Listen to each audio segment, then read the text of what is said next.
Vamos a iniciar la materia de filosofía. Bueno, antes que nada de filosofía, para mí es muy importante que comprendamos lo siguiente. La materia de filosofía, muchas personas, muchos jóvenes, la toman como algo muy aburrido. Sin embargo, filosofía es lo más esencial del ser humano.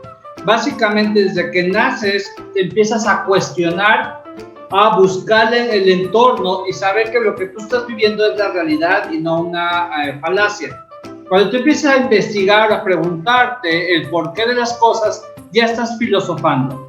La filosofía, normalmente etimológicamente es filos, amor, sofía, sabiduría, es amor a la sabiduría. Pero la verdad, chicos, entre ustedes y yo, a mí en lo personal esa definición no me lleva a un conocimiento real, o sea, amar la sabiduría. O sea, es muy filosófico. Pero no entiendo bien qué es lo que busca. Entonces, te voy a explicar. Filosofía es encontrar la naturaleza, el porqué de las cosas. Básicamente, cuando tú quieres saber por qué está sucediendo algo, estás filosofando. Como les dije en la materia de metodología, cuando tus papás no te dejan ir, bueno, ahorita con la pandemia está difícil, pero normalmente cuando no te dejaban ir con los amigos, con las amigas, a un antro, a algún lugar, pues tú les decías o les preguntas, oye, ¿por qué? ¿Por qué no me dejas ir? Bueno, básicamente cuando tú estás preguntando el por qué, lo que estás haciendo es filosofando, estás buscando la naturaleza de las cosas.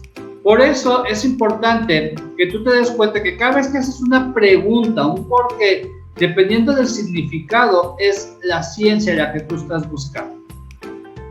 Vamos a empezar con la materia. Les voy a compartir pantalla de las diapositivas.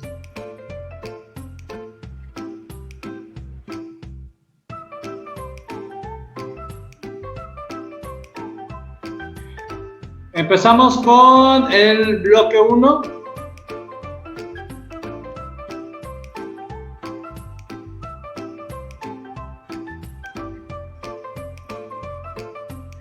Aquí tenemos, bueno, la filosofía empieza con conocimientos prefilosóficos como el mito, la magia o parte de la religión. Básicamente, esta es la base de la filosofía. Cuando en la antigüedad veían, no sé, que llovía, por cómo es que llueve, cómo es que cae agua, entonces se generaba una unión entre estas tres para dar origen a la respuesta. La filosofía tiene disciplinas como la ontología, metafísica, lógica, ética, estética, epistemología, antropología filosófica y la axiología. Todo esto lo acaba de explicar el video. Dentro de la filosofía vamos a encontrar características que es la pregunta, la duda, el asombro y una visión totalizadora. Todo empieza con una pregunta. Esta pregunta tiene que ver con la duda de ahí es cierto. Por ejemplo, en filosofía, la materia de filosofía, cuando lo hacemos de materia presencial, me encanta mucho meter temas de religión, porque de esta manera genero controversias entre todos. Y obviamente, bueno, después llegamos a la solución de una manera muy pacífica. La pregunta es, ¿Dios existe? Y cuando haces esa pregunta, ahí está ya la duda. No sabes si sí o si no existe. Conforme tú vayas investigando, vas a tener un asombro de, sí, o, no es cierto, no existe. Todo esto son las características de la filosofía. Y al final vas a tener una visión totalizadora, una visión total acerca de un problema en específico. Los métodos de la filosofía están el mayéutico, cartesiano, fenomenológico, hermenéutico y otros. Vamos a continuar con nuestras diapositivas. En las primeras civilizaciones humanas se pudo consolidar un tipo de explicación de la realidad que se conoce como prefilosófica. Son características del pensamiento prefilosófico el tener un fundamento y estructura mítica, los míticos, dioses, ¿por qué cae el trueno? Pues es que Thor avienta el martillo y ya es un trueno, ¿no? O sea, de ahí viene todo esto. Contener elementos mágicos, por ejemplo, en la antigüedad, si alguien se curaba, en la Edad Media decían, hizo brujería, y ahora le mataban al pobre que había curado, ¿no? Entonces, tenía cosas que no podías explicar, lo daban rápido a la magia o a la hechicería. Y el inciso C, están mezclados en cuestiones religiosas. La curiosidad humana se enfocó primeramente a entender por qué pasaban las cosas en la naturaleza. Para saciar esta duda se crearon las cosmovisiones mitológicas, que explicaban la existencia de diversos fenómenos naturales incomprensibles para el intelecto humano de aquel entonces, tales como los truenos, los relámpagos, las lluvias, los sismos, las erupciones volcánicas, los tornados, entre muchos otros. Todas las cosas que surgían en la naturaleza, el ser humano quería saber, bueno, de dónde viene, cómo lo hace, y esto fue, la forma de explicarlo fue mediante cosmovisiones mitológicas. Los mitos son relatos fabulosos que explican o dan respuesta a las interrogantes o cuestiones humanas fundamentales. A través de argumentos o relatos se trata de fundamentar una costumbre, tradición o práctica con base en historias que mezclan la leyenda y la fantasía. Por lo común, son una combinación entre los aspectos emotivos y los racionales. Íntimamente vinculado al mito se encuentra el pensamiento mágico, el cual se caracteriza como una creencia de que los acontecimientos suceden sin explicación racional, pues no sigue las leyes de la realidad material como la causa y el efecto o sucesión temporal, sino que más bien son productos de la voluntad de seres que se encuentran más allá de la realidad. Y entonces te voy a leer la carta del tarot, porque pues vienen desde más allá, me van a decir cómo está, cuando es un pensamiento mágico. Ahora, no se sientan agredidos si hago un comentario y tú crees en algo, no te sientas agredido. ¿Ok? Estamos viendo una materia de filosofía y trato con ejemplos que tú y yo podamos captar fácilmente. Vamos con la definición de filosofía. Ya le había dicho, filosofía significa amor a la sabiduría. Sin embargo, para ustedes y para mí eso de amor a la sabiduría no lo entendemos mucho, y por eso yo a ustedes les digo que cuando hablen de filosofía, recuerda encontrar la naturaleza de las cosas, es decir, el porqué de las cosas. Eso es básicamente la filosofía. Es habitual distinguir a la filosofía como un saber tanto teórico como práctico. Es decir, del lado teórico se refiere al aspecto especulativo de la filosofía. Tiende a satisfacer la innata curiosidad humana, el anhelo de conocer la verdad. En este sentido, algunos problemas de este tipo son de naturaleza lógica y epistemológica. Del lado práctico, aunque a veces parecen muy abstracta y alejada de las realidades concretas de la vida, la filosofía tiene un valor práctico inapreciable. Cuando tú encuentras el por qué tus papás no te dejaron salir, le encuentras una naturaleza, es por esto, es práctico, ahora entiendo, y entonces decides no salir, pero ya es porque tú entendiste el por qué. Empezamos con Sócrates. Sócrates genera lo que es la ironía y la mayéutica, es un proceso de la dialéctica socrática. La ironía, a veces la otra persona era muy pretenciosa por lo que creía que procedía la verdad y no fácilmente se prestaba al diálogo al que le interesaba a Sócrates, pero el maestro era muy astuto. A estas personas empezaba a darles por su lado, los ensalzaba y de manera irónica les hacía preguntas que les hacían caer en contradicción. Fíjate que eso que tú a veces haces de llamarle la barba, bueno, no es algo que tú y tus amigos hagan o que tus papás hacen. Es algo que ya venía desde la época de los griegos y le llamaban la ironía. Ay, no, usted sí sabe mucho. Oiga, y hacen preguntas. Y bueno, en el salón de clases los maestros le llamamos toritos. Es cuando un alumno ya sabe una respuesta, pero nos hace preguntas para ver si nosotros sabemos. Eso es parte de la ironía. Hacer a veces preguntas a las personas, darles por su lado, para que llegue un momento en que ellas ya no puedan contestar y caigan en contradicción. Luego venía una nueva pregunta y otra hasta que las personas reconocían su propia ignorancia. Ahora vamos a ver la mayéutica. El segundo paso es dar a luz a las ideas. Esta idea la tomó de su madre, quien era mayéutica, es decir, partera. Sócrates decía que él sería partero, pero de almas. Afirmaba que las mentes de los jóvenes se encuentran preñadas y cargadas de conocimientos y era necesario que alguien les ayudara a dar a luz sus conocimientos o sus ideas. Básicamente, imagínate que tú me preguntaras, oye Tadeo, ¿me conviene o no me conviene andar con esta persona? Obviamente, lo que tengo que hacer yo es hacerte preguntas. La primera pregunta que yo siempre les hago a mis alumnos cuando me dicen que, o mis alumnas, por razón son chicas, que les gusta un muchacho y que no saben qué decir, si sí o si no, La pregunta que yo les hago es, ¿y para qué quieres andar con él? Ojo, ¿para qué? No el por qué. Si tú me contestas, ay, pues porque me trata muy bien, ya valimos. Porque tú estás remitiendo a un pasado. El por qué y el para qué son distintos. Un por qué te lleva a satisfacer una necesidad del pasado. Es decir, pues porque no me gusta ir al cine sola, porque no me gusta ir a los antros sola, porque quiero a alguien que me lleve, porque quiero a alguien que me compre chocolate, porque quiero a alguien, en fin, a mi lado, porque quiero a alguien con quien pelearme a gusto. Ese es un por qué. Cuando tú das respuesta a un para qué, estás viendo a futuro. ¿Para qué quieres estar con esa persona? Cuando se vayan a casar, o chicos, si alguna vez se piensan casar, pregúntate el para qué quieres estar con esta persona. Y cuando encuentras un para qué, encuentras un motivo. ¿Sabían ustedes que muchas de las familias que se divorcian nunca saben para qué se casaron? Por eso hay tantos divorcios, porque no saben para qué están juntos. Nada más, ay, se gustaron, ¿qué pasa? Nos unimos y a los 3, 5 años ya estamos peleados, separados. O bien, nos esperamos hasta que ya los hijos crecen y nos separamos, porque pues no saben para qué estamos juntos. Entonces, la primera pregunta que yo siempre les hago a mis alumnos cuando me dicen que les gusta a alguien es, ¿y para qué quieres estar con esa persona? Ya cuando encuentran un para qué, entonces ya vamos encontrando una respuesta a esto. Y lo que estamos usando básicamente es, mediante preguntas, sacar a luz las ideas, sacar a luz tus conocimientos. Bueno, me quiero ir rápido, chicos. Viene el método cartesiano, pero me voy a ir a los ejercicios de la guía. Número 1, bloque número 1.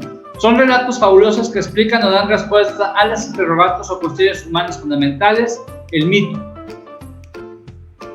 Inciso C, mito. Número 2. Explica la existencia de diversos fenómenos naturales incomprensibles para el intelecto humano en aquel entonces, como truenos, relámpagos, lluvias, sismos. Inciso D, cosmovisiones mitológicas. Se caracteriza por la creencia de que los acontecimientos suceden sin una explicación racional y que más bien son producto de la voluntad de seres que se encuentran más allá de la realidad. Inciso B, pensamiento mágico. Y por último, es una superación de las creencias mágicas. Los acontecimientos pasan, no se presentan porque hay un ser divino superior que así lo desea. Inciso A, religión primitiva. ¿Puedo cambiar? Sí. Gracias. Listo, aquí está.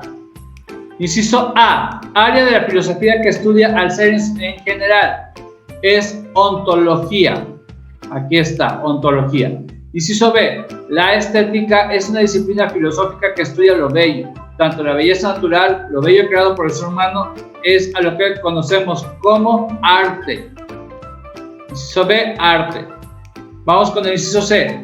Estudia la conducta humana poniendo atención en lo que se considera como bueno y malo de las acciones. Inciso C, la ética. Ojo, que acuérdense que la ética es la ciencia que estudia el comportamiento del ser humano en base a la moral. Y la moral es distinta a la ética. La moral son las normas de conductas establecidas por una sociedad. La ética es lo que se considera bueno o malo. Ok, vamos con la que sigue. Inciso D. Es la rama de la filosofía que tiene por objeto el estudio del hombre en sí mismo, que lo considera como objeto a la vez como sujeto del conocimiento filosófico. Antropología filosófica. Inciso E. Es la rama de la filosofía que estudia los valores, sus características y tipos. La axiología. Y por último, la inciso F. Ciencia que estudia la estructura del pensamiento y la validez del pensamiento humano. La lógica. Esta epistemología no tengo aquí pregunta, pero como viene en este lugar, es muy probable que les aparezca como en el examen. Por eso lo puse aquí abajo. Epistemología, disciplina que estudia el orden y estructura de nuestros pensamientos para obtener conocimientos válidos. ¿Puedo cambiar? Sí, profe. Perfecto, vámonos. Ejercicio número 3. Completa las oraciones de los diferentes métodos. La ironía y la mayéutica son características o partes del método socrático. Número 2. Método filosófico que tiene como punto de partida la duda metódica, cartesiana. Número 3. El objeto de valoración es la conducta humana individual y social, y nos referimos a la disciplina filosófica llamada filosofía moral.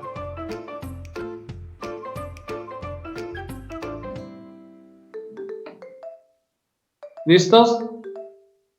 Sí. Bien, vamos a las preguntas extra. Las preguntas extra son estas. Es considerado el padre de la filosofía moderna, René Descartes. Número 2.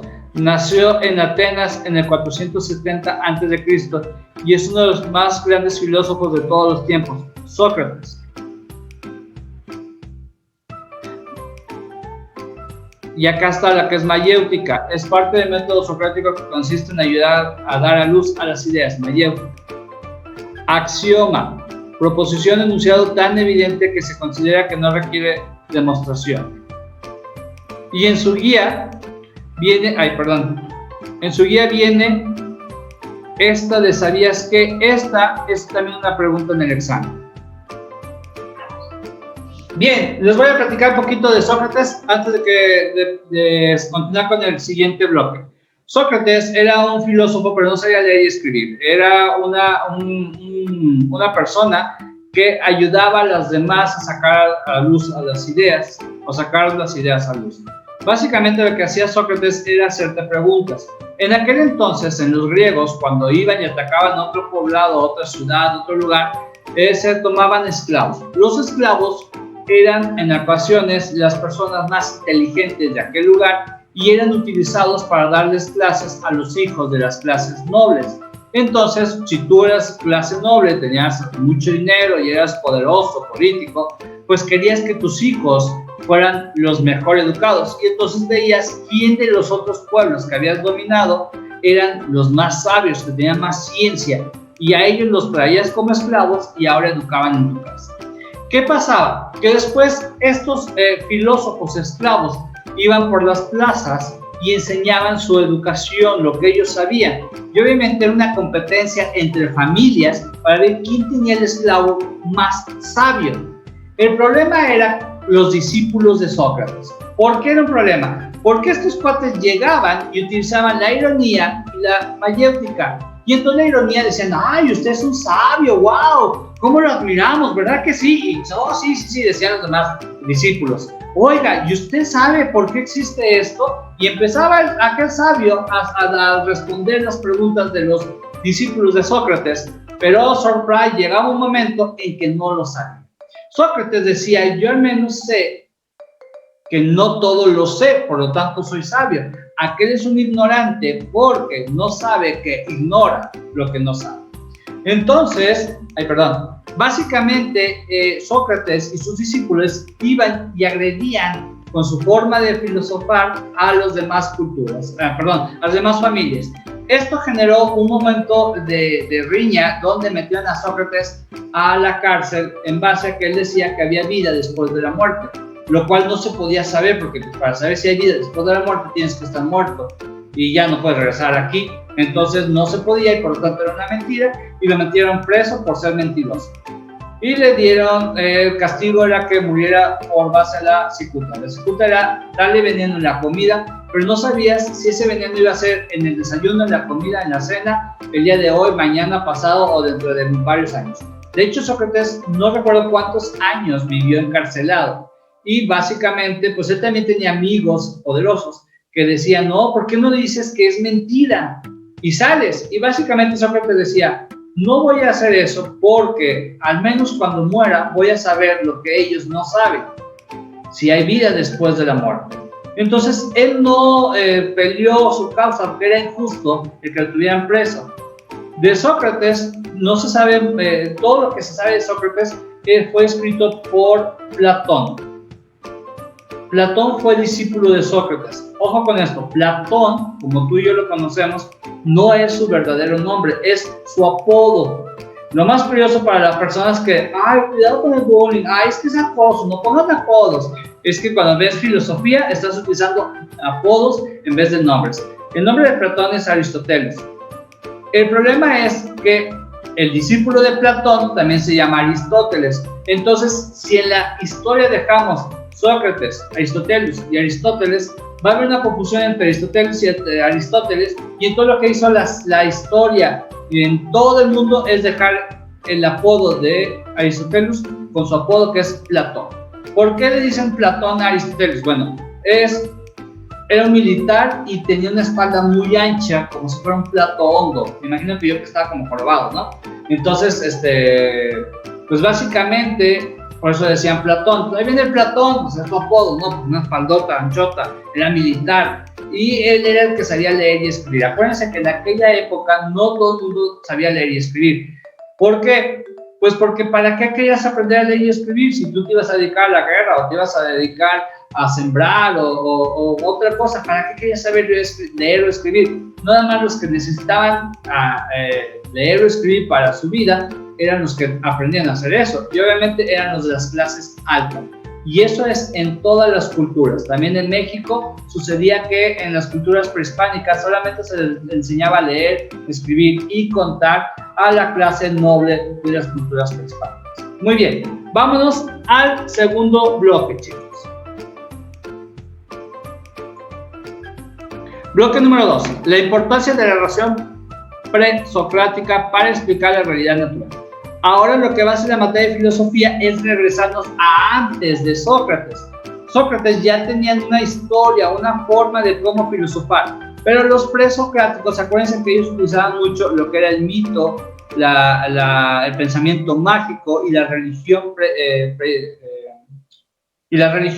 para poder dar respuesta a algunas cosas. En este bloque 2 vamos a irnos a los ejercicios de la guía.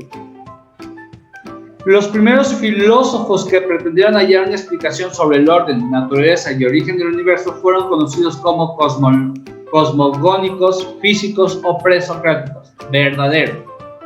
Acuérdense que trataban de encontrar cómo sucedían las cosas y eran los presocráticos. Número 2. El orden del cosmos y el origen de todas las cosas. En griego se designa arge. Verdadero. Número 3, Parménides, filósofo que estaba convencido de que las percepciones que tenemos de este mundo no son engañosas. Falso, él decía que lo que nosotros percibimos es engañoso. De hecho, hay una historia más adelante que es, creo que es de Platón, la alegoría de las cavernas, donde decía que hay dos personas que están en una cueva y en el fondo de la cueva se ven las sombras de unos monstruos que están pasando por afuera de la cueva. Entonces todos los que están adentro de la cueva tienen miedo de salir. Sin embargo, hay dos personas que dicen, no, oye, vamos a salir para ver qué es lo que origina esas sombras. Entonces cuando salen, lo primero que se topan es con la luz del sol y lo que causa un gran dolor en los ojos. Entonces una de ellas dice, ay no, yo no puedo ver, y se regresa a la cueva y les dice a las demás, no, allá afuera está horrible, cuando sales te calan los ojos, te duele, no puedes ver nada, es mejor estar aquí seguros porque no vemos si nos va a atacar ese monstruo. El otro que se queda afuera, con el paso de los minutos empieza a adaptar su vista a lo que está a la luz, y entonces se da cuenta que esas cosas que van pasando no son monstruos, sino que más bien son una caravana de nómadas, camellos y animales que van caminando y que van vendiendo sus productos. Y entonces regresa y les dice a los que están en la cueva, ¡hey, salgamos! Pero ya nadie quiere salir porque primero tienen miedo de que es un monstruo y segundo, el que salió apenas se dio cuenta de que había luz, le caló tanto los ojos que intimidan todo. Entonces, ellos se quedan con las ideas de que lo que está afuera son monstruos. Según Parménides, eso es cierto, porque a veces lo que nosotros tenemos como percepción de una cosa, la realidad no la es. Por eso aquí debería ser, aquí dice no son engañosas, es falso, porque sí son engañosas.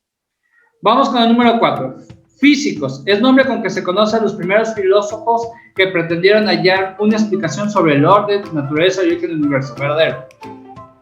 Según Empédocles, los elementos se encuentran en constante cambio, se repelen impulsados por dos fuerzas, que son amor y odio. Verdadero. Parménides estaba convencido de que las percepciones que tenemos de este mundo son engañosas. Verdadero. Demócrito está entre los pensadores que niegan un principio materialista sobre el origen del universo. Falso. De hecho, Demócrito habla sobre los átomos, las partículas más pequeñas. ¿Puedo cambiar? Sí. Bien, gracias. Vámonos a las preguntas extras. Nada más tengo una, que es: a los primeros filósofos de Grecia se les suele llamar filósofos de la naturaleza. Tómenle captura de pantalla para poder cambiar. Ya, profe. Gracias, Kevin. Listo. Tenemos aquí: pensador que sostiene que todo tiene su origen en el agua, Tales de Milón.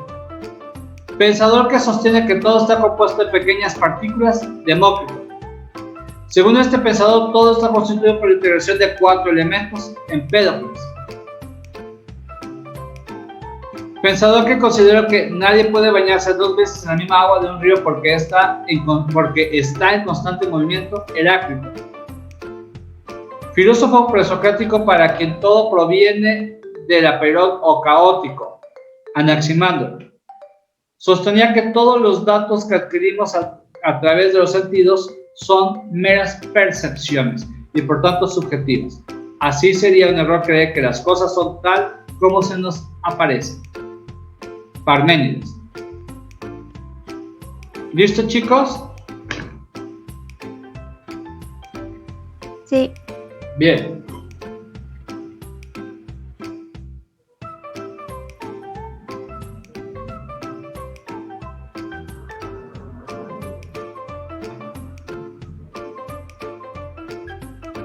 Muy bien, chicos, continuamos con el bloque número 3, la importancia de la razón presocrática para explicar la realidad natural. Vemos lo que les decía yo en la clase anterior: está Sócrates, y luego viene Platón y Aristóteles. Ellos dieron origen al epicureísmo, estoicismo, escepticismo, que es la filosofía helenista. Antes de Sócrates estaba Protágoras, Gorgias y Calícles. Vamos a ver cada uno. El ser humano, por su capacidad racional, es un ser problemático. Las piedras no tienen problemas. Podemos afirmar que los problemas nunca se acaban, pues a medida que se resuelven unos, surgen otros.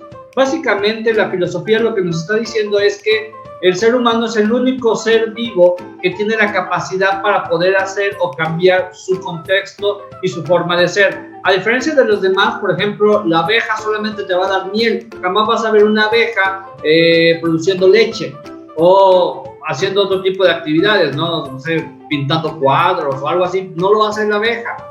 La vaca te va a dar leche y te va a dar algún otro, sí, el animal le puede sacar lo que es la piel o algunas otras cosas, pero básicamente no va a salir una vaca haciendo miel. Entonces, en cambio, el ser humano es el único que puede cambiar y mutar. Esto lo digo para que si tú tienes alguna vez una pareja y que te hace daño y te dice: es que así soy yo, lo mandes a volar. Sí, mándalo a volar, porque las personas, los seres humanos, podemos cambiar. ¿Ok? Ahora, bueno, un paréntesis en esto. Las personas, cuando somos novios, buscamos quedar bien y somos lo mejor posible. Entonces, ¿qué es lo que pasa? Que si tú tienes una pareja que es agresiva, que te golpea, que no te deja vestir como tú quieres, que te intimida, ya ni le sigas, porque de casados o ya unidos, esto está muchísimo peor. Lo primero que te va a decir es que tú ya lo conocías, así que aguántate. Entonces, ten mucho cuidado con eso, ¿verdad? Ya, cierro el paréntesis de las parejas. No sé por qué estoy hablando mucho de parejas últimamente, pero bueno, vamos a irnos a la siguiente diapositiva. Los filósofos presocráticos tuvieron como principal preocupación la problemática cosmológica. Y bueno, me voy directamente a la guía, los ejercicios de la guía. Aquí tenemos las respuestas, chicos. Sócrates: la propuesta ética antropológica se fundamenta en el conocimiento de uno mismo y el análisis de la conciencia. También Sócrates es el filósofo que cree que el hombre es por naturaleza bueno, pero el problema radica en que no sabe lo que es el bien. Si lo supiera, lo haría. Entonces, básicamente, todas las personas, según Sócrates, todos somos buenos. Nada más, como no sabemos hacer el bien, pues entonces hacemos el mal. Interesante punto, ¿no? Vamos con Platón. Platón sostiene que en el hombre existen 3 almas. Número 2, que nadie entre aquí que no sepa matemáticas, era su frase. Número 3, sostuvo un dualismo antropológico. Y por último, para Platón la esencia humana radica en el alma y no en el cuerpo. Lo más importante no era el cuerpo, sino el alma. Y bueno, ahí les va. En la antigüedad, déjenme nada más para poderlo hacer aquí así. Listo. En la antigüedad manejaban el alma y el espíritu, pero no desde una forma de vista cristiana, donde nosotros creemos que hay el alma y el espíritu y que Dios nos sopló y nos dio aliento de vida y que ese es nuestro espíritu, nuestra alma, ¿no? No, aquí estamos viendo los griegos mucho antes de la época de Jesucristo. Entonces, en aquel entonces, lo que era el alma y el espíritu es tu esencia, lo que tú eres. Y bueno, por ejemplo, yo tengo mi taza de café. Básicamente, esta taza yo la serví de otra jarra más grande de café. Esa jarra, a la hora que yo vacío mi café, básicamente lo que quiero hacer, la analogía es de que lo que contiene la taza es el alma o el espíritu, y la taza es el físico, es tu cuerpo. Entonces, lo que tú contienes por dentro es lo que las personas a tu alrededor han vaciado. Y básicamente va llenando y llenando y llenando, y tú te vas llenando y vas creciendo y vas llenando tus conocimientos, tus habilidades, tus valores, tus miedos, tus inseguridades y también tus fortalezas, tu valentía, tu energía. Todo eso viene siendo tu espíritu, pero ese espíritu está llenado por el espíritu de otras personas. Básicamente, por ejemplo, como papá, yo le enseño a mis hijos cómo abrocharse los zapatos. Entonces, mis hijos van a crecer y aunque yo muera, ellos aprendieron a cómo abrocharse los zapatos. Mi espíritu sigue vivo por la experiencia que les dejé. Un poco así como la película de Coco, ¿no? Mientras no te olviden, sigues vivo, aunque sea en espíritu.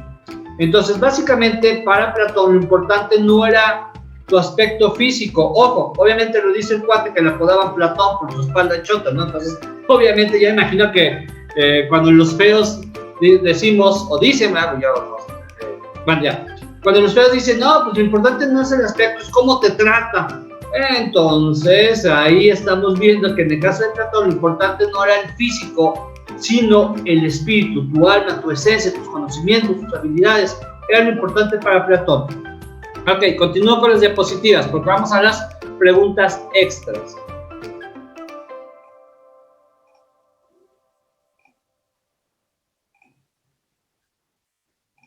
Estas preguntas ya no las tiene su guía, pero antes venían, entonces por eso las dejé aquí. Tomen la captura de pantalla si gustan, donde dice que Sócrates fue el primer filósofo griego que dio origen a la antropología filosófica.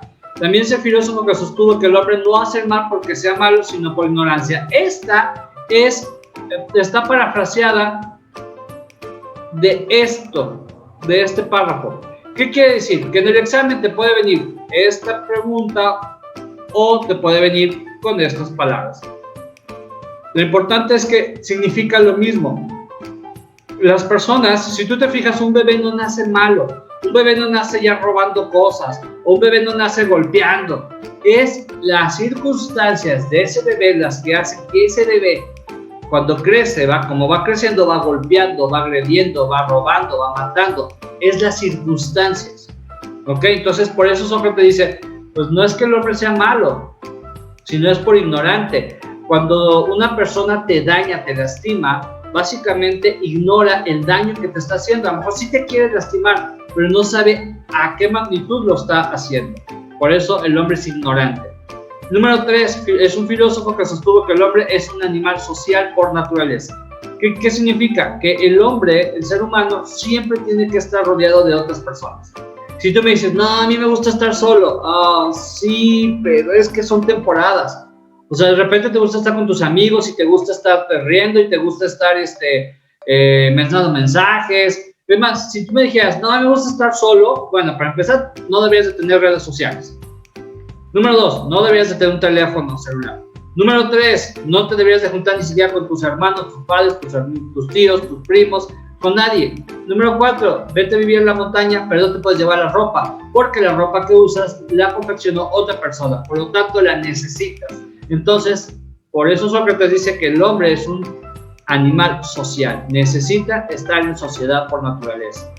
De hecho, si tú los ves, yo lo veo con mis bebés, llevo a mi hijo a un centro comercial, o bueno, lo llevaba, y cuando veía otro niño de la misma edad o algo, rápido tratan de juntarse o se ríen o se pelean, dependiendo de ellos, ¿no? Pero es una interacción social.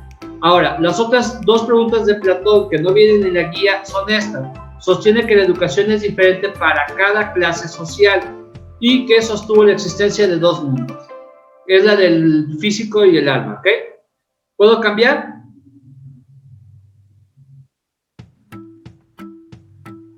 Sí. Sí. Vámonos con el ejercicio número 2. Según Platón, la aristocracia es una forma de gobierno que degenera en democracia. La aristocracia es el mejor régimen de gobierno desde el punto de vista de Platón. Ojo, no es que la aristocracia es el mejor régimen de gobierno, no. Para Platón es lo mejor, pues permite establecer una relación más perfecta entre los ciudadanos y los gobernantes. Porque, acuérdense, la aristocracia es una clase alta. Y obviamente la clase alta en ese entonces era la que tenía más educación, la que les habían enseñado, la que les enseñaban que era lo más importante del alma, no lo físico, no las riquezas, sino el bien de la sociedad. Entonces en ese momento, para Platón decía, oye, es mejor que el régimen de gobierno, los que están gobernando, sean personas que no les hacen falta el dinero y que por lo tanto van a robar, pues no les hace falta. Número 2, que son personas que están estudiadas. Número 3, que son personas que se les enseñó desde pequeños a ver por el bien de la sociedad. Entonces, por eso para Platón, en ese momento, era lo mejor. Sin embargo, después ya vemos que la aristocracia después se convierte en una forma de gobierno donde no favorece a toda la ciudadanía. Pero bueno, vamos a ver. Número 3, forma de gobierno que expresa el triunfo de la mayoría de los ciudadanos, la democracia. Básicamente viene la democracia para quitar la aristocracia y la democracia. La democracia es el poder del pueblo. Entonces, ¿qué significa esto? Que hay un individuo, Tadeo Cadena, que dice, yo quiero ser gobernador de San Luis Potosí. Entonces, todos los que conocen a Tadeo dicen, ah, sí, aparte de ser guapo, es inteligente y sabe llevar las cosas. Obviamente estoy jugando, ¿vale, chicos? Pero a lo que quiero decir es que entonces todos los demás dicen, oye, sí, yo conozco a Tadeo. No soy aristócrata, no soy rico, no soy millonario, no tengo esos poderes, pero soy del pueblo. Y por ser del pueblo, ustedes votan a favor de que Tadeo Cadena sea el próximo gobernador de San Luis Potosí. Salgo como gente del pueblo y puedo llegar a ser el gobernador. Básicamente, la democracia es el poder del pueblo. Por eso es que cuando ustedes vayan a ir a votar, debes estar consciente por quién estás votando.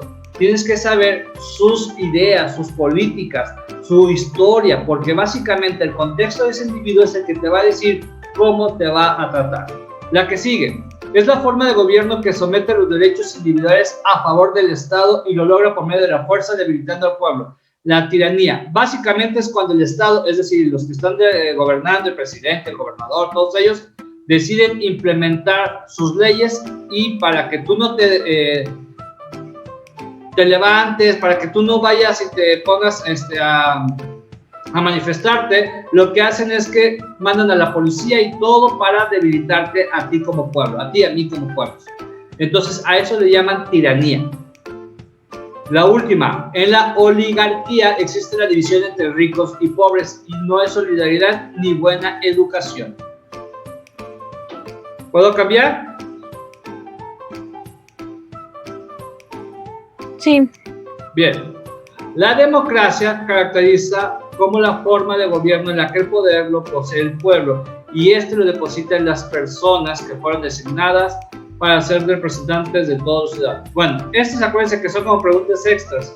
Ya habíamos contestado aquí democracia, tiranía, oligarquía, pero antes estaban con estas definiciones. Como esta guía la acaban de cambiar en este mes de enero, desconozco si el examen ya lo cambiaron.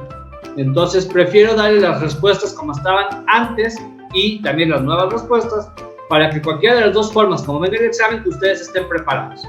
La tiranía es otro tipo de gobierno que aparece cuando hay necesidad de instalar orden en la sociedad, pero no es ejercido por el pueblo, sino por personas acomodadas en complicidad con los mandos militares. Estilo ciertos países de Centroamérica, Sudamérica, latinoamericanos, donde pues básicamente no quitan al presidente porque los militares están bien, muy bien pagados. Entonces al militar no le conviene quitar al gobernador, al presidente que lo está manteniendo, a él y a su familia, por salvar al pueblo, que a la hora que salve al pueblo, a él va a perder todos sus beneficios. Entonces lo que decide es apoyar a las personas bien acomodadas. Bueno, y por último, es la forma de gobierno representada por los ricos, la oligarquía. ¿Listos? ¿Puedo cambiar? Sí. Bien, vamos a unir. Pensador sofista que sostuvo que el hombre es la medida de todas las cosas, inciso E, Protágoras. Grupo de filósofos y otras personas educadas que dominaban el arte de la retórica son los sofistas. Corriente filosófica que sostiene que el propósito de la vida es la búsqueda de la felicidad a través de la obtención del placer es epicureísmo. Pensador que es el máximo representante del estoicismo, Zenón. Y por último, considerado el primer escéptico filosófico de la filosofía occidental, Pirrón.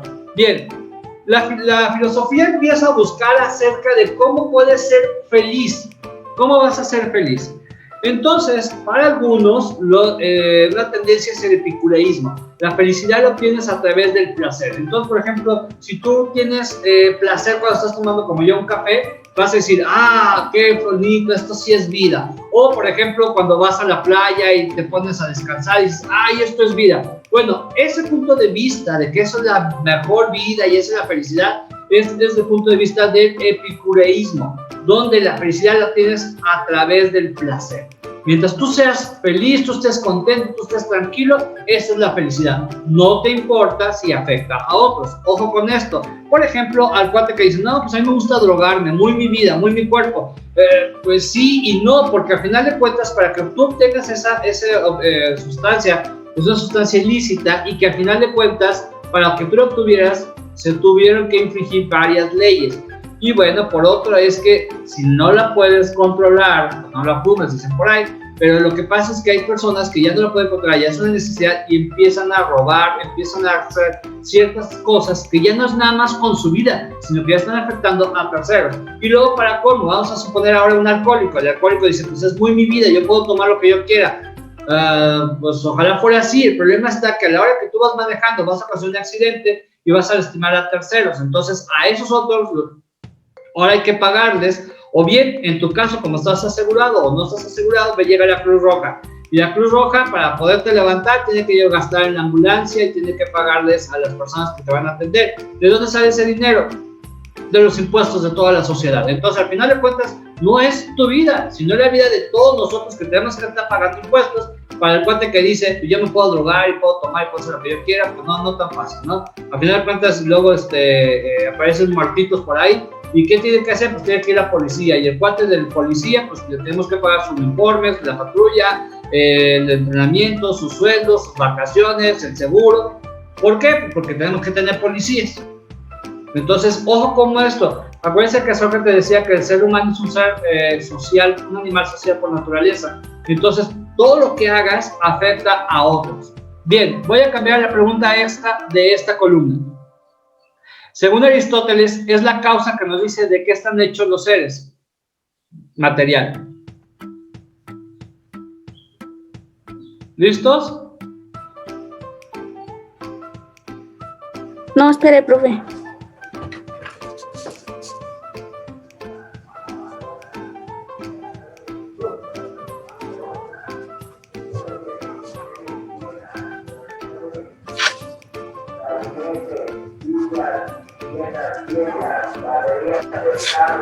Listo, ustedes me avisan, por favor, chicos.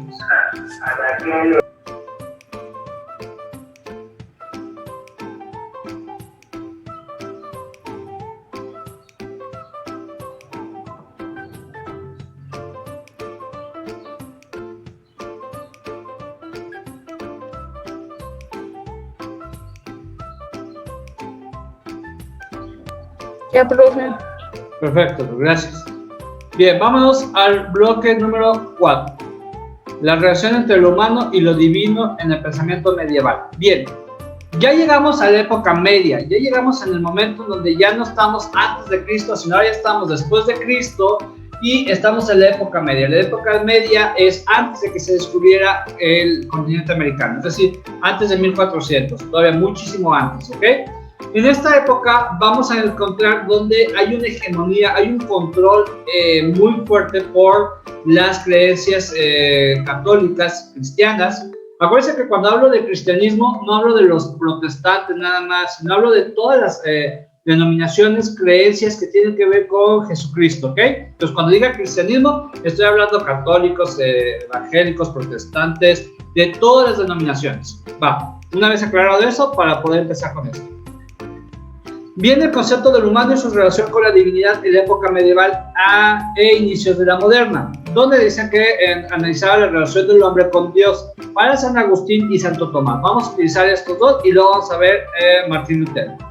Básicamente, San Agustín, acuérdense que utilizó ciertas ideas de Platón, y lo que decía San Agustín es que vamos a ver cómo ser feliz. Y entonces la felicidad, acuérdense que uno de los puntos más importantes de la filosofía es encontrar la felicidad de las cosas, ¿no? De cómo eres feliz. Y para San Agustín era muy fácil, hacer lo bueno y evitar lo malo. Entonces tú tenías que portarte bien, y si te portabas bien, ibas al cielo. Ojo con esto, acuérdense que ya estamos hablando de religión. Entonces para San Agustín tenías que portarte bien y evitar lo malo. Sin embargo, llega Santo Tomás y dice, espérate, a ver, yo puedo, San Agustín, voy a poner un ejemplo muy burdo, pero por ejemplo para San Agustín decía, si tú tomas alcohol o una bebida embriagante, es malo, es del diablo y te vas al infierno, no debes de tomar, debes ser abstemio. Pero Santo Tomás dijo, a ver, espérate, no todo lo que yo haga va a ser malo, yo puedo tomar una pequeña copa de vino y no soy un borracho, puedo tomar, sí, yo puedo saber cuánto y no es pecado. Puedo fumar, tal vez no va a ser pecado, dependiendo ahí de la perspectiva de cada quien en la actualidad. Pero en ese momento Santo Tomás dice, a ver, vamos a poner una idea de qué es malo, qué es bueno, pero desde un punto de vista analizado. Es decir, si tú te vas con tus amigos, imagínate nada más, estás con tus amigos afuera de tu casa y estás atacados de la risa, hay gente que pasa y dice, ay, bola de borrachos, bola de gente mala. Ya piensa que eres un vago, un pendenciero. Sin embargo, no estás haciendo nada malo. Entonces Santo Tomás dice, a ver, vamos a ver qué es lo que está pasando. Se están riendo, no están ni tomando, ni se están drogando, ni están idos, ni nada, ni están locos. Están bien, están entre amigos. Pero para alguna gente grande de edad, todavía tiene la idea de San Agustín, ojo con eso, en la actualidad, donde si no haces las cosas como ellos creen, entonces ya estás haciendo lo malo y es pecado. Santo Tomás dice, no, espérate, no todo es así, hay que analizar qué es bueno y qué es malo. Llega Lutero, que es también un sacerdote, y Lutero se topa con un problema en el Vaticano, con la Iglesia Católica. Básicamente, lo que sucedió es lo siguiente, cuando llega Lutero, ve que en la Iglesia Católica te perdonaba tus pecados a cambio de dinero, se le llaman indulgencias. Entonces tú eras rico y tú decías, perdóneme, acabo de violar a una señorita. Y entonces el Papa te decía, está bien, no se preocupe, usted págame tanto dinero y váyase, ya está perdonado, por Dios. Entonces ibas y pagabas, pero eso en la religión no es así como debe ser. Para Martín Lutero lee la Biblia y les dice que no, los pecados no se pagan. Más bien, ya Jesucristo pagó por tus pecados y por los míos en la cruz, y que si aceptas a Cristo como tu Salvador serás salvo. Es lo que dice Lutero. Entonces se molesta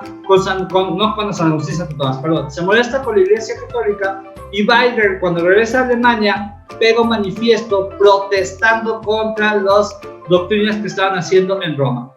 Por eso, a partir de él, vienen todas las denominaciones protestantes. Ojo, no todos los evangélicos o todas las iglesias que no sean católicas son protestantes, sino solamente las que vienen de parte de Martín Lutero. Más tarde les voy a enviar esto. Me quiero ir rápido, chicos, porque me quedan 5 minutos para terminar el día de hoy y quiero terminar con los ejercicios de la guía. Desempeñó puestos públicos en la diplomacia que llevó a ocupar el puesto de canciller. Número 1, Maquiavelo. Es el primero de los pilares del pensamiento cristiano. Número 3, Santo Tomás. Aquí dice, aunque nunca lo dijo, es conocido por la frase, el fin justifica los medios. Número 1, Maquiavelo. El plan maquiavélico, chicos, no es un plan malvado. No importa cómo, pero yo tengo que obtener lo que quiero. Entonces, si tú dices, no importa cómo, yo quiero pasar el examen. A lo mejor haces un acordeón, a lo mejor le copias a alguien, a lo mejor dices, estoy enfermo y no vas al día del examen para poder estudiar, tener más tiempo. Es un plan maquiavélico, pero no significa precisamente hacer cosas malas. Porque no sé por qué la gente tiene la idea de plan maquiavélico como un plan malvado, del demonio. No, pues para nada que ver. Ok, voy con el número, con esta. Era un monje de carácter fuerte, pero de creencias firmes. Número 5, Martín Lutero. En el libro La Ciudad de Dios es el número 4, San Agustín. Es el actual pilar de la Iglesia Católica, es el número 3, Santo Tomás. En el siglo IV despanalizó la práctica de esta religión y le otorgó reconocimiento a su actividad. Número 2, Constantino. Y por último, confiaba plenamente en el poder verdadero del amor, San Agustín.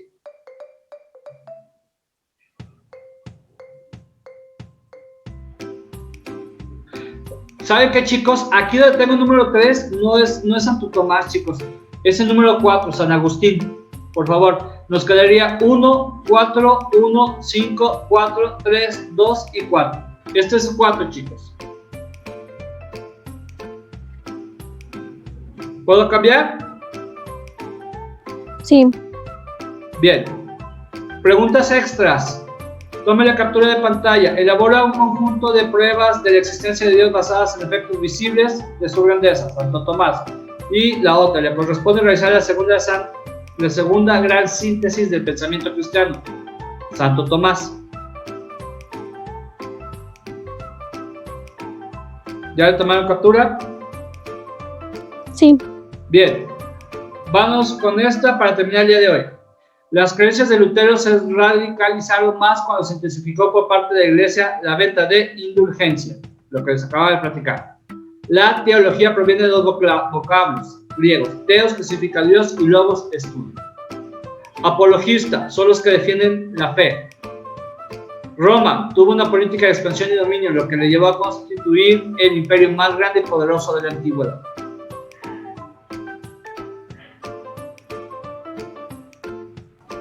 Ya, profe. Listo. Muy buenos días, chicos. Iniciamos el bloque número 5 de filosofía. Vamos a trabajar, vamos a irnos un poco rapidito.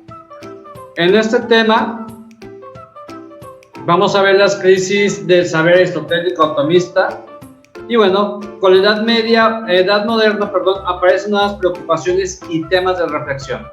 Básicamente, chicos, estábamos viendo la edad media la vez pasada, pero la época moderna empieza cuando descubren el continente americano. Se dan cuenta que las cosas no son como lo creían. 1, 2, también viene lo que es el movimiento de la Ilustración, de la Revolución Francesa, y eso modifica mucho.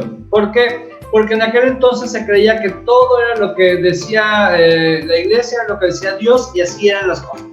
No podías creer de forma diferente. 1, 2, por ejemplo, el rey era impuesto por Dios, entonces tú no ibas a ir en contra del rey jamás, no ni se te ocurriera para nada. En algunos lugares se creía que hasta inclusive tenían descendencia de dioses.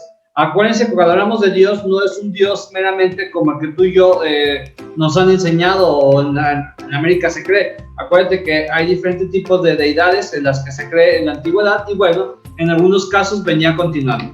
Cuando descubren el continente americano, viene previamente está un movimiento donde la gente pues ya no estaba conforme.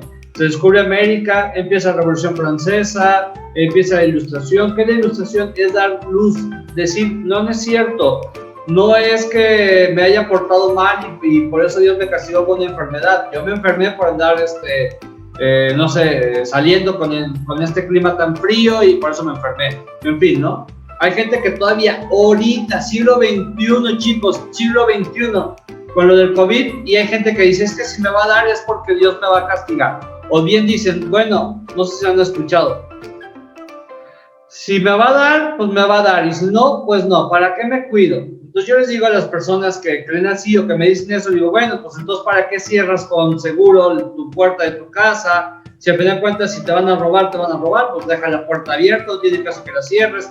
Pero, en fin, ¿no? Son cosas de la época medieval, la época media, la forma como creían, que todavía en la actualidad se sigue creyendo así. Bueno, vamos a irnos un poco más adelante a los ejercicios de la guía. Aquí tengo ya los ejercicios de la guía, donde tengo que el pensador escocés empirista que menciona un motivo principal en la historia del pensamiento es llevar al empirismo hasta sus últimas consecuencias, partiendo del análisis y clasificación de nuestras ideas. David Hume. Número 2. Para este filósofo francés son ideas innatas los primeros principios del entendimiento, como el principio de identidad o el de no contradicción. René Descartes. Se le considera como el filósofo que tuvo el mérito de considerar las posturas racionalista y empirista, Immanuel Kant. Acuérdense que ya les había yo dicho en las primeras sesiones que está la idea del empirismo, donde todo lo que tú conoces básicamente es a base de la experiencia. Naces como una hoja en blanco y vas escribiendo en ella. Está la otra de los racionalistas, donde dicen, no, espérate, hay ideas, ya todo esto está preconcebido, cuando tú naces, ya naces con unas ideas innatas. Y entonces Immanuel Kant dice, espérense, no es de una o de la otra, sino son las dos cosas. Efectivamente, el ser humano, como ser vivo, ya nace con ciertas ideas establecidas, como la de sobrevivir, como la de comer, como en fin, ¿no? Por ejemplo, aunque tú no conozcas a nadie, yo les puse ayer el ejemplo de un bebé. Cuando tú lo llevas a un lugar donde hay más bebés, el niño va a tratar de jugar con ellos. Es una conducta ya establecida por el niño, no es algo que tú le digas, anda a jugar, o sea, pues para nada, él lo pone y se pone a jugar. Es una cultura, una forma ya innata. Sin embargo, a la hora que está jugando, aprende ciertas formas, reglamentos, o con quién sí o con quién no jugar, y eso es por parte de la, ¿cómo se llama? Lo que decía Immanuel Kant, que tenía que ser no nada más de una o de la otra, sino solo las dos juntas. La que sigue, filósofo cristiano que es ampliamente conocido por su prueba de la existencia de Dios, San Anselmo. Y por último, es el primer gran filósofo empirista de la época moderna, John Locke. ¿Puedo cambiar? Sí. Bien. Pregunta extra. Ese filósofo que lleva el idealismo a su más alto desarrollo, creía que la historia humana era parte del desenvolvimiento del espíritu absoluto en el tiempo. Hegel. Me avisan cuando ya le pueda cambiar, por favor.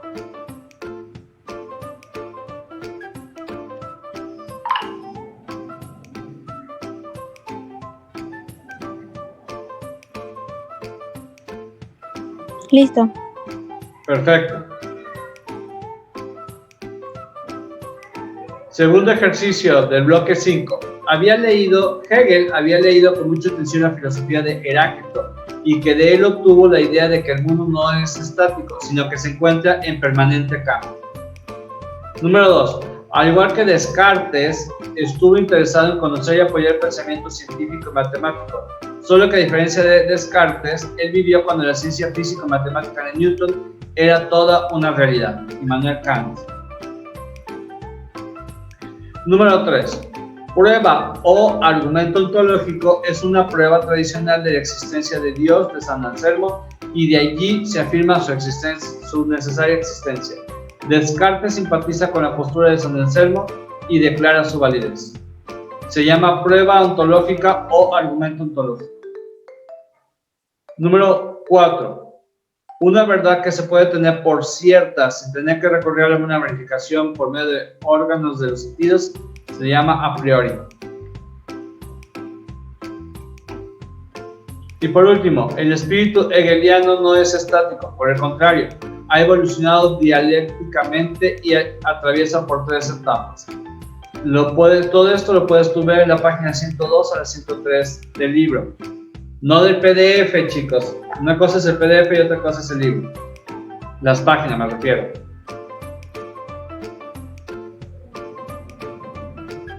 Me avisan cuando ya le pueda cambiar. Ya. Listo. Bien. Bloque número 6. La condición humana derivada de la filosofía postmoderna. Vamos directamente a los ejercicios de la guía del bloque 6. Inciso A. Le ha tocado vivir la era de los nacionalismos, tanto del fascismo como del nazismo. Batin. Inciso B. Creía que la mayoría de las personas son mediocres y que solo un pequeño y selecto grupo de personas era merecedor de su estimación y consideración. Nietzsche.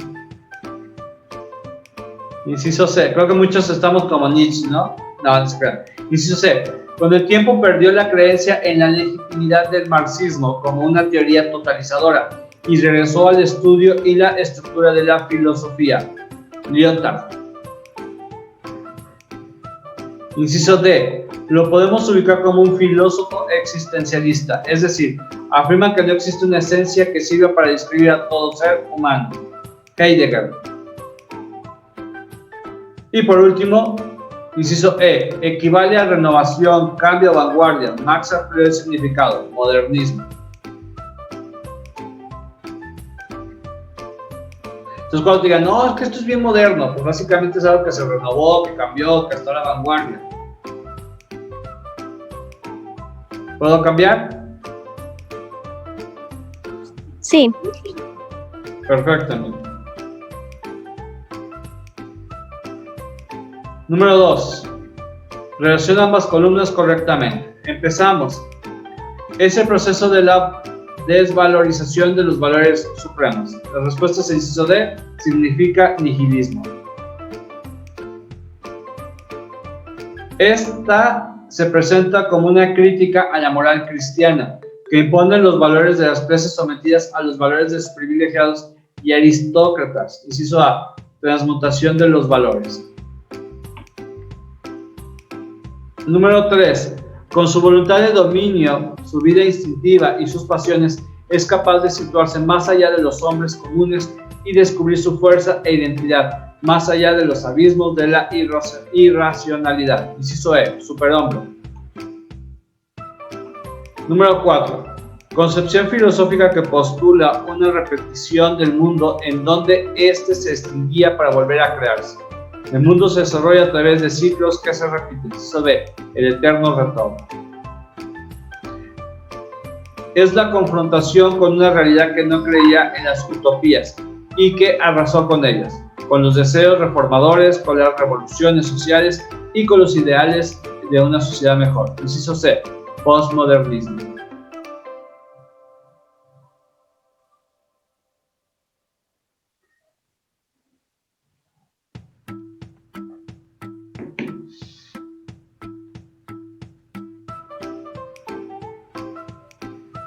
¿Listos? Listo. Perfecto, amigo. Y creo que con eso vamos a terminar el día de hoy la guía. Afirma que todo está permitido porque Dios ha muerto. La moral solo es propia de los esclavos, de los pusilánimes, del hombre del rebaño que limita la libre expansión de los instintos y de la vida en aras de la religión, la moral y Dios. Nietzsche. Básicamente, Nietzsche vivió en un momento donde empieza la gente a ya no estar tan sometida a la iglesia. Y entonces él veía que la gente que seguía sometida, pues era una gente que era pusilánime, era una gente que le faltaba valor. Por eso él dice, cuando él ve que hay gente que empieza a salir adelante y que ya no cree en Dios ni nada, él menciona, Dios ha muerto. Y para muchos de los que son creyentes, Nietzsche es como pues, el satánico de los primeros, ¿no? 1, 2, porque dijo que Dios ha muerto. ¿Cómo se le ocurría? Pero eso se refería no tanto a que si Dios existe o no existe, él no se metió eso, sino a la forma de vida que estaba en el momento donde ya la gente hacía lo que quería, ya no se sometía tan fácilmente, y básicamente él veía que la religión hacía que oprimía a los débiles me refiero a la gente pobre, a todos ellos, porque acuérdense que en un principio, cuando empieza la religión, empieza a tener mucho poderío, y básicamente, como les dije al principio, inclusive ponían a los reyes. Entonces, si eras rey, eras puesto por el papa.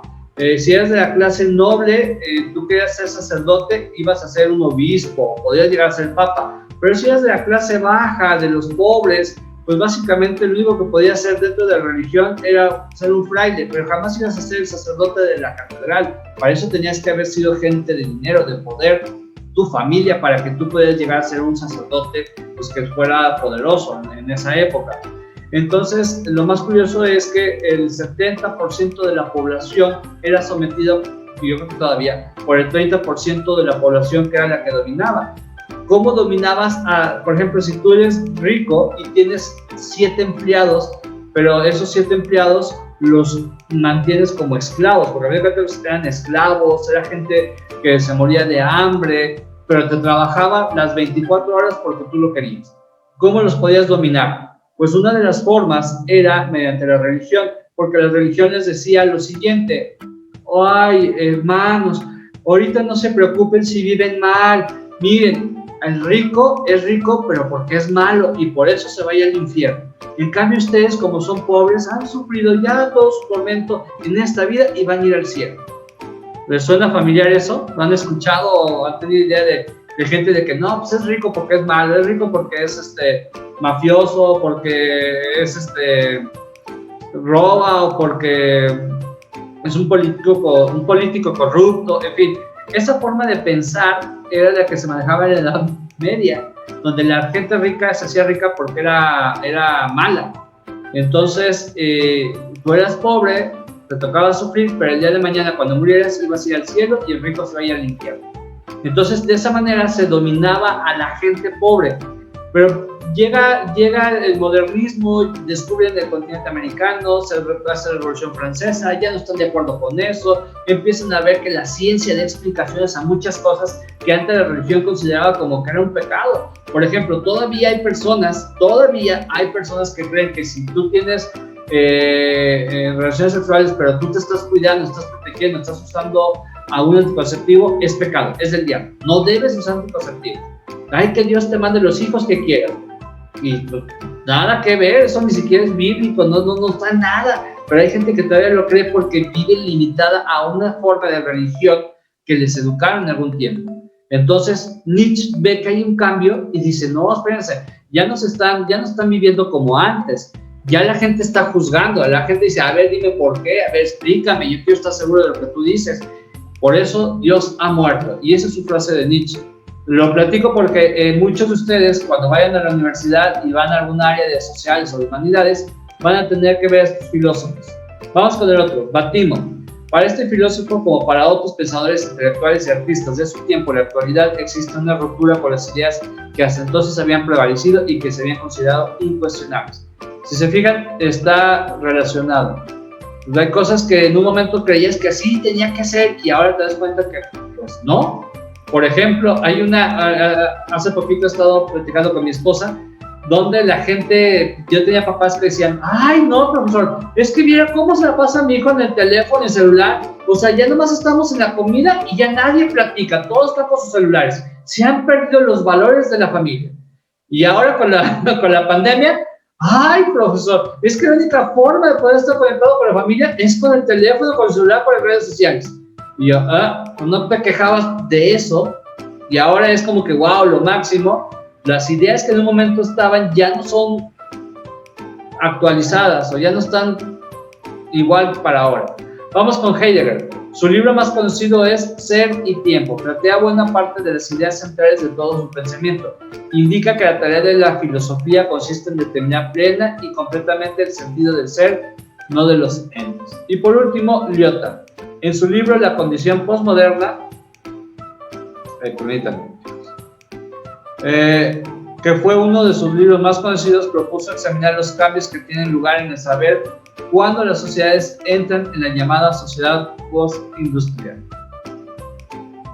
Bien, empiezan a cambiar y viene la forma de trabajo que totalmente modifica toda la sociedad. Y bueno, chicos, hasta aquí terminamos la materia de filosofía. La próxima materia va a ser Historia Universal Contemporánea.